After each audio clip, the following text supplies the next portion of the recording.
In this video, I'm going to talk about how to fix a camera is not working on your HP laptop on a Windows 11 on a Windows 10 and how we can do it. So let's get started. So first of all, what you need to do is you have to go over here, search here for the settings, and what you need to do is you have to click on the settings.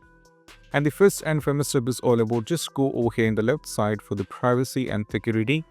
From here, you have to scroll it down and navigate to the camera. As you can see, if you go over here, it should be giving all these access to this. For the camera access should be enabled. And also the another one, let app access your camera. This should also be turned on. And also you have to turn on the camera here similarly for all these kind of things. And these are some of the applications with the camera access. If you need it, you can just turn on this or else you can turn this off. But keep in mind the camera over here should be given access and along with these two. And also if you scroll it down, you might be able to see there is an option called let desktop app access your camera. This should also turn it on. This is very important. So after trying with this, you have to check with it. Next one is all about you need to update your driver.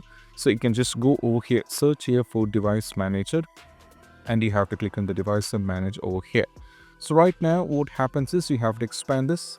So you'll be having a camera driver option here. For me, I'm demonstrating with a PC, but to the HP laptop users, you'll be having a driver here. Select the respective camera driver, just update the driver and make sure it is up to date over here.